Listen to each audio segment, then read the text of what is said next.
descent towards Amsterdam Schiphol Airport. Turn that off, Vanessa. Thank you. Turkish Airlines Flight 1951 is preparing to land in Amsterdam. Amsterdam, Turkish 1951, descending to 7,000, speed 250. The crew is flying a state-of-the-art Boeing 737.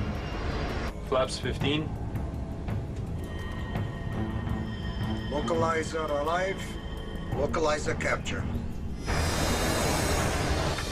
In the final moments of the flight, the landing turns into a catastrophe. The plane falls like a rock. The crash of Turkish Airlines Flight 1951 involves the most popular plane on Earth. With nearly 1.5 million passengers boarding 737s every day, investigators need to figure out if the problem was with the plane or with the pilots flying it. Mayday, mayday.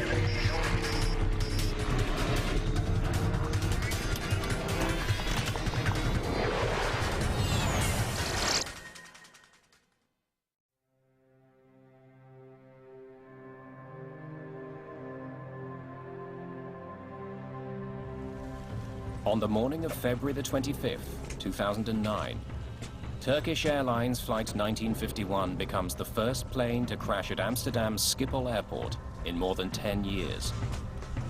It smashed into the ground really hard. It made a tremendous noise.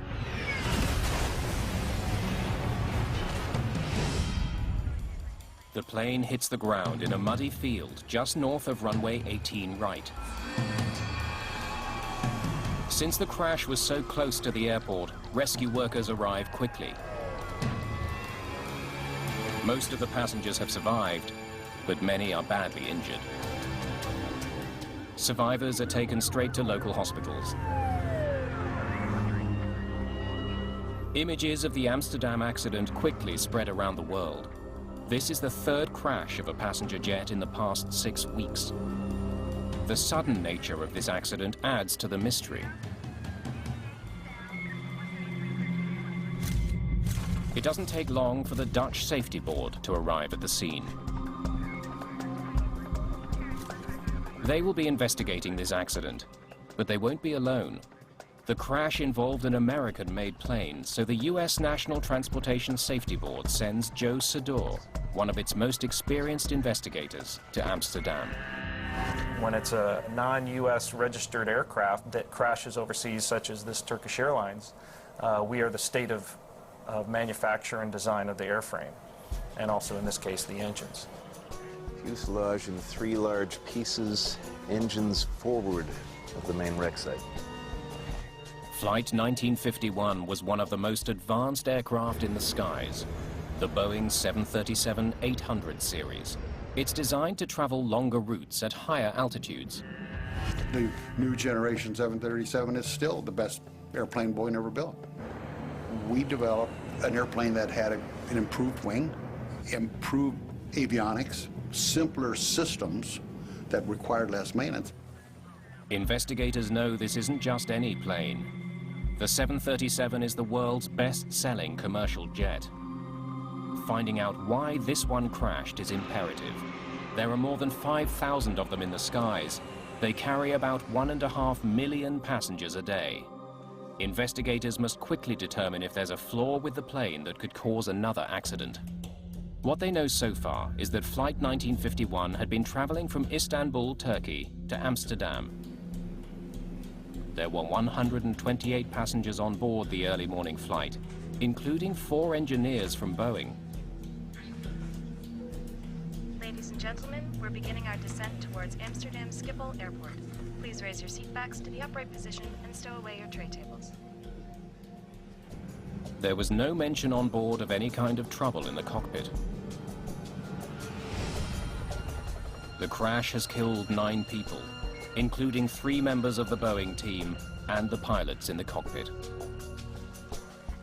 See if you can get me some aerials of the crash site. There are eerie similarities to another recent accident involving a Boeing aircraft. British Airways Flight 38.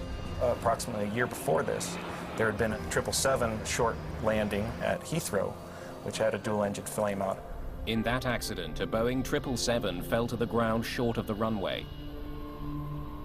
The British Airways pilots reported that both their engines stopped delivering power just before landing. At the time of the Turkish Airways crash, the cause of that accident hasn't been found. Like in that case, investigators have plenty of clues to work with. The plane and its engines are largely intact. The flight data recorder and cockpit voice recorder are found in good condition. There are also plenty of survivors to describe what happened. According to the passengers, the landing had been routine, but then suddenly the plane simply dropped out of the sky and hit the ground.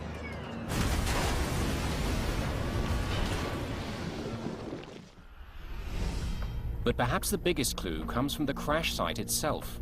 The wreckage is not spread out. It tells investigators that the plane could not have been traveling forward at high speed when it hit the ground. The way the aircraft had crashed, it did appear to be some sort of a landing accident in which there was moderate control of some sort. The pattern of debris and the passenger reports point investigators to an immediate suspect: the engines. The engines issue was a very big issue in my thought process at the time, initially. There's no evidence of fire on the fuselage. In many crashes, fuel in the plane's tanks ignites on impact. The lack of fire raises an obvious question. Did the engines stop running because Flight 1951 had simply run out of gas? That was one of the first thoughts that I had was, did this airplane have fuel aboard? Because otherwise, how does a 737 literally fall out of the sky on approach to an airport? But the location and condition of the plane's engines suggest that perhaps they didn't quit in flight. Sure looks like it was running. When we first looked at where the engines ended up, the initial impression was that they probably were producing thrust at impact, given that they were so far forward of the main wreckage. That was just a very general conclusion. Only the flight data recorder can tell investigators how much power the engines were generating in the seconds before the crash. Lots of fuel. Rules that out. It doesn't take long to discover that there was plenty of fuel in the plane's tanks. Flight 1951 definitely did not run out of gas. Passengers report that in the final seconds before the crash, the plane hit what felt like turbulence. It points investigators to a well-known culprit, a microburst. A microburst is a powerful column of air that shoots out of storm clouds. It can literally slam a low-flying plane to the ground. If an airplane flies into that at approach speeds, you're not going to be flying anymore. You're going to come out of the sky. Certainly, it was one of the things that all of us took a look at the beginning. Was there a microburst?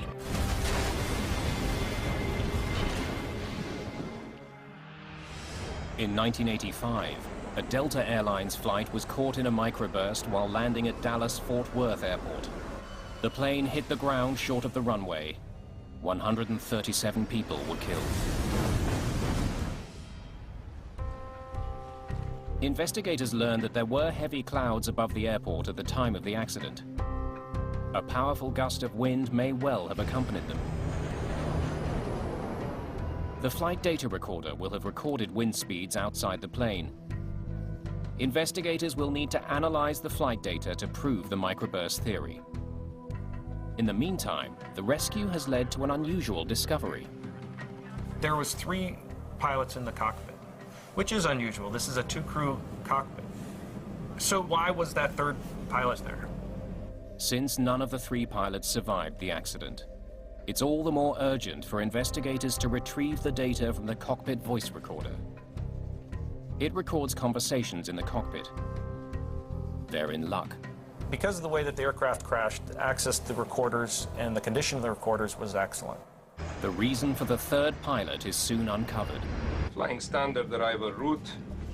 Visibility 3,500 meters, expected to decrease to 2,500 meters. For First Officer Murat Sezer, this had been a training flight of sorts.